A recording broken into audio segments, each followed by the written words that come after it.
Hello friends, welcome back your on channel civil cracker. देखिए, हम लोग पढ़ रहे हैं नागरिक, किसान एवं जनजातीय विद्रोह को। इसके अंतर्गत हम लोगों ने दो टॉपिक को कवर कर लिया है। पहला तो सन्यासी विद्रोह को बहुत अच्छे से पढ़ा था इसके पहले के वीडियो में।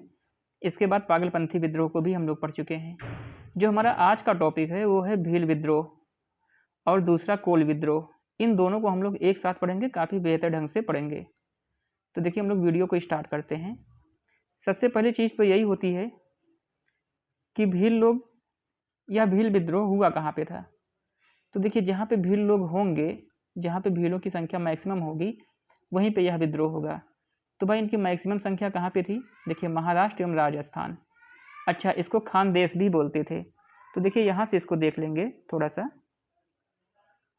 ये देखिए, ये क्या है? ये है राजस्थान का एरिया।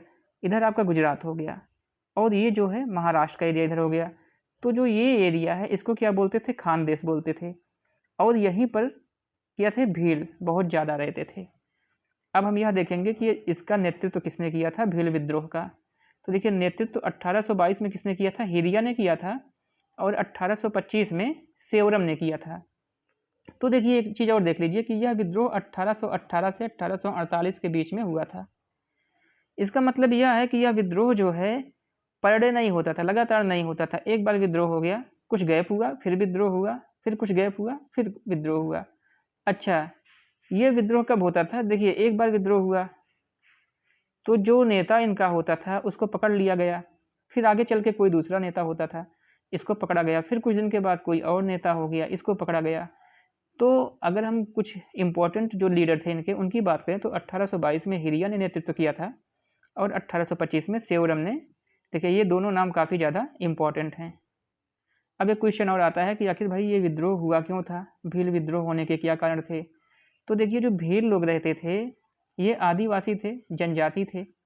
हालांकि इनके अपने लीडर होते थे, अपने नेता भी होते थे। और भील लोग ज़्यादा से ज़्यादा जंगल में रहते थे, और जो जंगल की चीज़ें होती थी उनको ये लोग उपयोग करते थे, चाहे जंगल की लकड़ियाँ हों, फल हों, फ्रूट हों। और एक चीज़ और था, ये जो होते थे भील, ये जो पेड़ होते थे महुआ के, उनसे महुआ को बीनते थे और उसका शराब बनाते थे, और शराब बनाकर पीते थे। अच्छा, एक चीज़ और है, और भील लोग जो होते थे ये भोलाई और रुखाली, देखिए बहुत ज़्यादा इंपॉर्टेंट है, ये दो कर लेते थे। अच्छा, ये कर किससे लेते थे? ये कर लेते थे जनता से। अच्छा, इस जनता में कौन है? देखिए, इस जनता में हैं आम लोग। इस आम लोग में भील भी हो सकते हैं, क्योंकि भाई इनका लीडर होता था, तो जो लीडर है वो तो कर लेगा, उसके कुछ आदमी रहेंगे वो लेंगे। अच्छा, ये कर भोलाई और रुखाली कर लेते क्यों थे ये लोग जनता से? क्योंकि ये जनता की सहायता के लिए तत्पर रहते थे, उनको सुरक्षा देने के लिए, कि अगर कोई बात होगी तो हम आपकी सुरक्षा के लिए तैयार हैं। अच्छा, सुरक्षा में क्या है? सुरक्षा में ये है कि जैसे लोगों की ही जान बचाने की बात हो तो वो भी है, बाकी लोगों की जो कृषि कार्य हैं उनको भी देखते थे कि उनके खेतों को पशु जो होते हैं, पशु नुकसान ना पहुंचा पाएँ। तो धीरे धीरे होता क्या है कि जब 1818 का समय आ गया है, अब क्या हो गया कि जो इधर के क्षेत्रीय राजा थे, कहाँ के? महाराष्ट्र, राजस्थान और ये गुजरात के, यहाँ पर धीरे धीरे ब्रिटिश कंपनी का अधिकार होने लगता है। तो ब्रिटिश कंपनी क्या करती है कि जो भील होते हैं इनके लकड़ी के उपयोग और महुआ बनाने पर प्रतिबंध लगा देती है, कि महुआ भी नहीं बीनना है आपको, लकड़ी का यूज़ भी नहीं करना है। चलिए, ये बात तो करती है, और जो ये भोलाई रुखाली कर की समाप्ति कर देते हैं।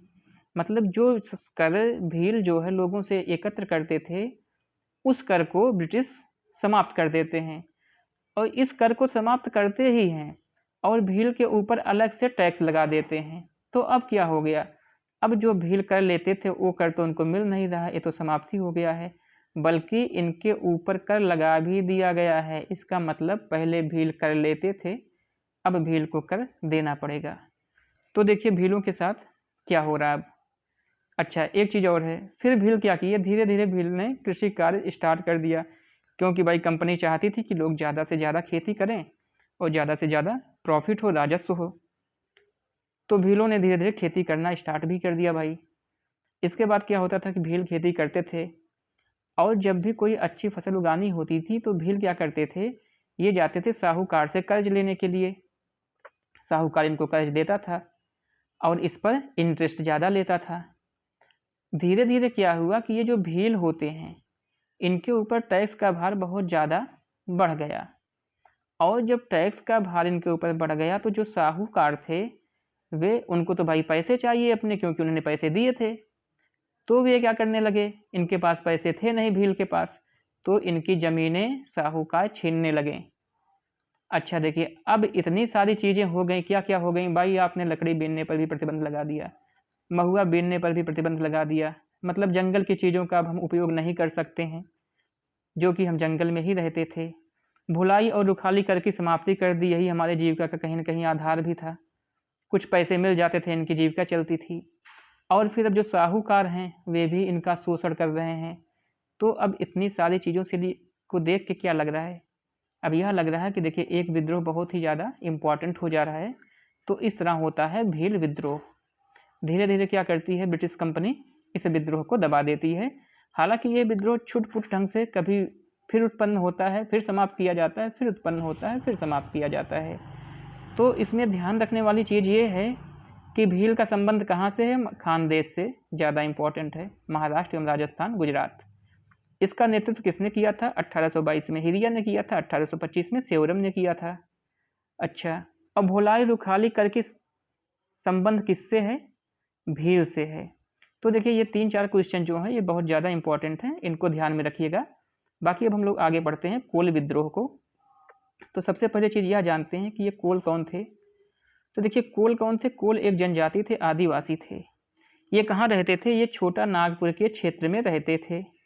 अच्छा, अब एक चीज़ और देखते हैं हम लोग कि छोटा नागपुर के क्षेत्र में देखिए बहुत सी जनजातियाँ रहती थीं। देखिए छोटा नागपुर कहाँ पे है, ये है झारखंड में है, लेकिन उस समय में कहाँ था, उस समय बंगाल में ही था, क्योंकि बंगाल का एरिया बहुत ज़्यादा बड़ा था उस समय। बिहार, उड़ीसा और झारखंड, ये सब जो हैं उस समय बंगाल में ही आते थे। तो वहाँ पे कौन कौन सी जनजाति पाई जाती थी, देखिए मुंडा थी, ओरांव थी, हो थी, महाली थी। अच्छा, इन जनजातियों को जो मैदानी लोग होते हैं वे लोग कहते थे कोल, इनको बोलते थे।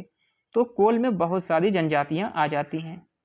अब हम एक चीज़ और देखते हैं कि अच्छा कोल जो विद्रोह हुआ था, इस विद्रोह का नेतृत्व किसने किया था भाई, तो इस विद्रोह का नेतृत्व किया था बुद्धो भगत।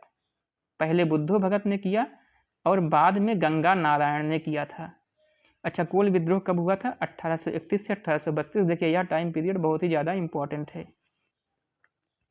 अब एक चीज़ और देखते हैं कि यह विद्रोह हुआ क्यों था।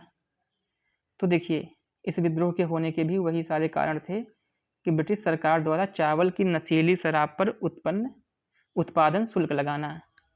कि ये लोग क्या करते थे, चावल से नशीली शराब बनाते थे पहले तो, और जब ईस्ट इंडिया कंपनी आने लगी तो उसको ज़्यादा से ज़्यादा राजस्व चाहिए भाई, ज़्यादा से ज़्यादा पैसे चाहिए, तो उसने क्या किया, इन सब पे शुल्क लगा दिया। और दूसरा काम क्या किया, अच्छा इनको यह भी था, जैसे जो ब्रिटिश कंपनी थी, ईस्ट इंडिया कंपनी, इनको लगता था कि ये जो आदिवासी हैं, जनजाति हैं, ये असभ्य हैं।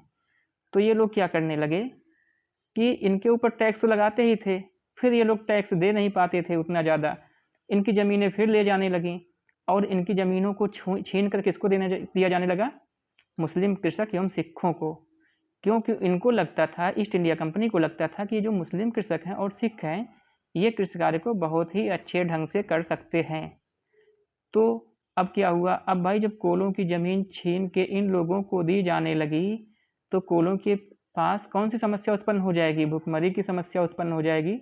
क्योंकि भाई अब ये कृषि कार्य किस पे करेंगे, और उस समय कोई बहुत ज़्यादा उद्योग धंधे तो थे नहीं। तो इस तरह कोलों के समय भुखमरी की समस्या उत्पन्न होने लगती है, और कोल क्या करते हैं, विद्रोह कर देते हैं। हालांकि धीरे धीरे इस विद्रोह को भी ब्रिटिश सरकार के द्वारा अंत कर दिया जाता है, दबा दिया जाता है। तो देखिए इसमें इंपॉर्टेंट चीज़ जो है वो ये है कि कोल विद्रोह कब हुआ था, तो 1831 से 1832 में हुआ था। कहाँ पे है, कोल विद्रोह का संबंध किस क्षेत्र से है, तो छोटा नागपुर के क्षेत्र से है। अच्छा, ये भी एक क्वेश्चन होता है कि बुद्धो भगत का संबंध किस विद्रोह से है, तो इसका आंसर हो जाएगा कोल विद्रोह से। तो देखिए इस वीडियो में यही सब इम्पोर्टेंट थे, बाकी जो आगे की चीज़ें हैं इसको हम लोग नेक्स्ट वीडियो में पढ़ेंगे। अगर वीडियो पसंद आया है तो वीडियो को लाइक ज़रूर करें और इस चैनल को सब्सक्राइब कर लें एवं वीडियो को ज़्यादा से ज़्यादा शेयर करें। Thank you.